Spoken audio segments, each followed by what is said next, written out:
مشاهدينا في كل مكان، العلاقات المصرية الأندونيسية هي علاقات تاريخية. للحديث عنها اسمحوا لنا أن يكون في ضيافتنا اليوم معالي السفير الدكتور لطفي رؤوف، سفير جمهورية إندونيسيا لدى جمهورية مصر العربية. Your Excellency, please allow me to thank you so much for having us today, and it's a pleasure for having you with us today. Welcome. It's a great pleasure to have you here, and thank you for the opportunity. The first thing I would like to ask you about the Egyptian-Indonesian relationship is what distinguishes this relationship? I think everybody knows Indonesia and Egypt relation has been there many years back. Number one, Egypt has been well known by the Indonesian peoples, even if we're talking about in education. Many peoples from Indonesia come to study in Al-Azhar. I heard the history and I read somewhere that the student from Indonesia is coming to Egypt even as far back in 14th century. But according to other sources of information, the student came here on 18th century, as has been reflected.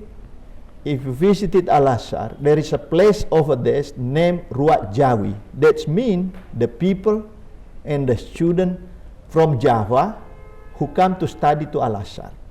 That is number one. Number two, the relations of the relation between Egypt and Indonesia, is also very well remembered by Indonesian people, especially during the colonization. Why? Because Egypt is the first Arabic country who acknowledged and recognized the independence of the Republic of Indonesia back in 17 August 1945. That's we always remember. It's become part of the history that Indonesian peoples will never forget. Number three is that since then, because of the historic and the cultural relation between Egypt and Indonesia, continue to grow until now in many fields. We just name it, including in cultural cooperation, education cooperations, and of course, an economic and trade relation between our two countries. However, if we see the potentials of the two countries, Indonesia with 270 million people, Egypt around 104 or 110 million population, combining together, this is very big population. There is very big size of population that open opportunity for more cooperation, especially on economic cooperation. It is therefore, I think, we need to work much harder, because if we see the great potential of the country, only very small amount that we use the opportunity for the common benefit of our two people. It is therefore, as I mentioned many times, we need to work very hard in the government level, in the private sectors, to continue to explore and develop this potential we have. Because in terms of economic and trade cooperation. Your Excellency, can I ask you about some details about these things we talked about? For example, the trading cooperation. How much is the amount of trading cooperation between Egypt and Indonesia? I think if we're looking at the potential and the size of economic potential of our two countries, we need to do more, because what we have now is just very small thing. But if you allow me to give you the data, because I'm not very good in remembering the data, I have in front of me now. If we're looking at the trade between our two countries, we are very grateful to see the increased numbers, especially during the difficult times, during the pandemic, where economic in many countries going down, our economic and trade cooperation going up. as a matter of data that I can present to everybody, if we look at the data in 2020 compared to the data also in the previous year, 2019-2020, we saw the growing numbers increase about 3.20% increase from 1.11 billion US dollar to 163 billion US dollars. Can we know the field that increased this data? Yes, we are exchanging products from both sides, which is showing also increase. For instance, if we see the import Indonesia from Egypt, number one is the phosphate. Phosphate is showing positive trend, more than 2% increase. 2% increase from 2000 in the last 5 years. So that is now in 2020 we record import of phosphate from Egypt about 46.2 million US dollars, increasing, as I mentioned before, from 2%. Now last year, even increasing more, increasing about 53.1% compared to the previous years, which is from 56.2 million US dollar up to 51.6 million US dollars. That also happened to date. In Indonesia we call it kurma, also showing the increased number by 26.28%. Yeah, from I think in 2020 about 17.7 million, now going up about 33.7 million. That's great. That's very nice and promising numbers. And you are willing now to have more, inshallah, in the future. That's why, as I mentioned before, it is my duty to deepen and increase and strengthen the relation between the two countries in many fields: education, cultures. I just mentioned one of those is economic and trade relation, which is showing encouraging sign, because during the difficult times where many places where other countries going down, our two countries going up. So if we have two partners performing positive economic growth, this is a potential for our two countries. Why I say this? Because between our two countries, in terms of trade cooperation, we are complementing to each other. We are not competing, because we are producing a different products. We need your phosphate, we need your dates, we need your citrus, we need your many things, and then you need also coffee, you need our CPO, you need our fisheries products, and so on and so forth. So the important thing is how our two countries working much harder to create more easier way for the business people to do business in our two countries. Of course, for the mutual benefit of Indonesia and Egypt. And if you allow me to ask you, is there any cooperation in the field of exchanging agriculture experience between the two countries? To be honest, this is another field that we have to work hard, because apparently, as far as I know, on the field of agriculture, we don't have a lot of cooperation. But in terms of trade, of course, we exchange our products. We import fruits from Egypt, we export CPO, coffee from Indonesia, we export also fish, and so on and so forth. But other than that, I think the challenges ahead us is how to increase the cooperation on this field. In terms of technical cooperations on agriculture, we have our two governments a program where we set up a program for technical cooperation such as training, workshop, and so in the field of to exchange of experience, to exchange of knowledge, to exchange of how to call it informations about agriculture sectors that are potentials for the two countries to work further in the times ahead. But again, this is one of the area that pose a challenge for us.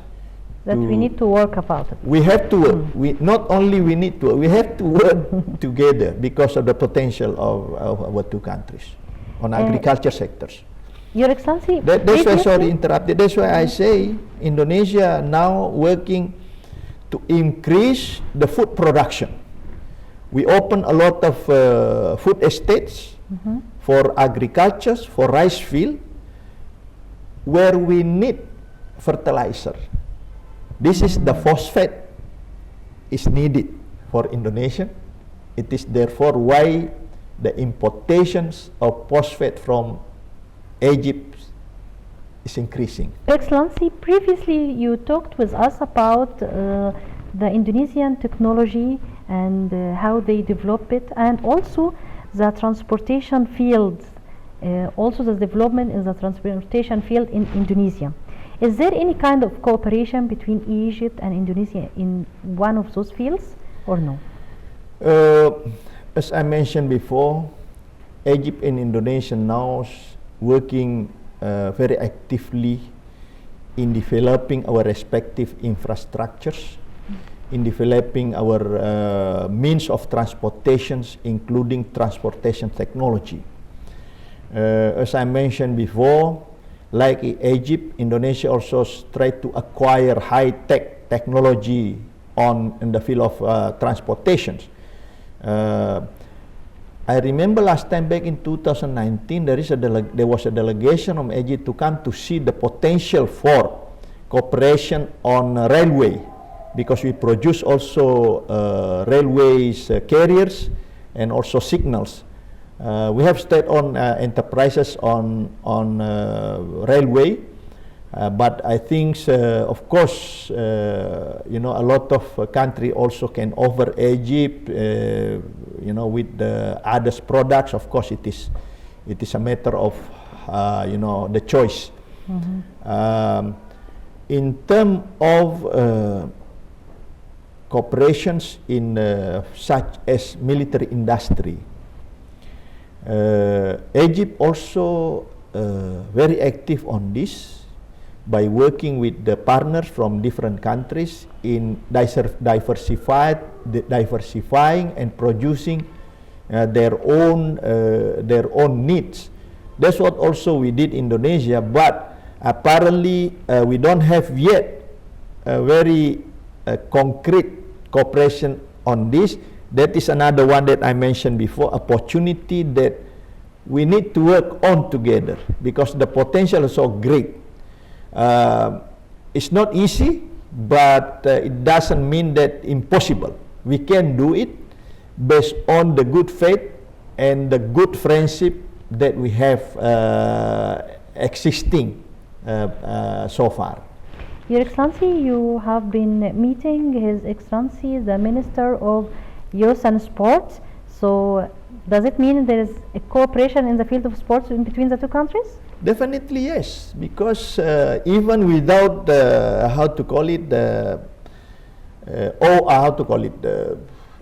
formal framework of cooperation, but our two young generations from Egypt, Indonesia already interconnect among themselves. Just a very simple example, and I think everybody knows that the presence of Indonesian students here, all young people, about over 10,000. This is a kind of ambassador. This is a kind of ambassador, quote unquote, of Egypt, promoting Egypt in Indonesia. And of course, we need to have more Egyptian young generation also to know more about Indonesia, like their old generation, because I notice mostly all generation of Egyptian peoples know well about Indonesia, as far as back, during the time of, for instance, our two countries working during Asian African Conference in Bandung, May 1955, established and initiated by President Nasser and President Sukarno. This is where our old generations know very well, but young generation need to know further beyond that one. And this is my job here. It is therefore I met the Minister of Youth and Sport, because we have some program here. Number one, on sport. We are introducing also a special kind of sport, traditional sport from Indonesia. We call it the martial arts, pencaksilat, what we call it, pencaksilat. There's a martial arts. In Korea you have a taekwondo, in Japan you have karate, Indonesia we have a pencaksilat. That's what also attracting many young Egyptians now, and they are doing very well. I think now the members or the participants are 3,000 throughout Egypt. But so far, this kind of sport are not yet recognized as official sport in Egypt, like other martial arts. It is therefore we come and approach Minister of Youth and Sport with the support of the sport organization here in Egypt to support us, so that this kind of sport can be registered, can be recognized as a official sport in Egypt. Why? Because this sport has been proven, Egyptians peoples have proven they are very good on this. They are attended some international regional competitions. They are win some of the champions. So in the ASEAN levels competition, when we have Asian Games back in 2018, pencaksilat is included one of the sport that are competed. So we hope, we try also to promote into the international level, but I firmly believe, because the postures, the physical capacity of the Egyptian peoples are very fit into this kind of sport, and then when they're competing in international level, I firmly believe they will win. Flancy, you have been here in Egypt for approximately 1 year and a couple of months, right? So can you tell us what's the main tourist destination that you've been to and really think it's special here in Egypt? We know that Egypt is a great country. It is the country that has ancient civilizations that we know only from reading it, especially me. The first time I came to Egypt, I just know about the Pyramid Giza and so, which is in fact, there's a lot of places that interested to visit, because of this is one of the countries where many foreign visitor tourists coming. It is therefore also to know more and understand more about this country, the people, the cultures, and everything, the natural beauty and everything. It is not only enough to stay in Cairo. Egypt is not Cairo, definitely. That's why during my assignment here, during the time I travel around to meet the peoples, the business people, even the local government, governors, and so on and so forth, to know more. This therefore I traveling from north to east, from west to south, from west to east. That's why also by doing this, traveling by road, because I like driving by myself. I've never been traveling by airplane, driving by car, where to know the places. It is therefore also I witnessed by myself how progress the Egyptian government has made in developing the infrastructure. I saw the roads built everywhere in a very quick. I saw the railways track has been developed. Bridges, very very clear. I travel as far as between Luxor and Aswan by road. I saw the two track road has been developed. I also travel from Cairo, Hurghada to Marsa Alam. Also the same thing. A lot of road developments, bridge, and so on and so forth. Likewise, when I travel, go up to Matru. When you pass by Al Alamin, the development is everywhere. So this is the way you can have a clear and complete pictures about the country by witnessing by yourself, so that this is where you understand how develop the countries. It seems like you have been around, if in a short time, you have been around on most of the sectors and government of Egypt. That's very great, and really this is, if it's allows to say, it's really means that Egypt has a historical background that you think it's deserved to go around. See the ambassador of Indonesia here at Egypt, His Excellency Dr. Lotfi Raouf. Thank you so much for being with us today, and good luck in your post here in Egypt. Thank you very much. Terima kasih in Indonesia. Shukran jazilan in Egypt, I think. The honors. Thank you. مشاهدينا في كل مكان، كده خلصت معاكم حلقتنا النهارده. كنا في ضيافه معالي السفير الدكتور لطفي رؤوف، سفير جمهوريه اندونيسيا لدى جمهوريه مصر العربيه. شكرا لحسن المتابعه والى اللقاء.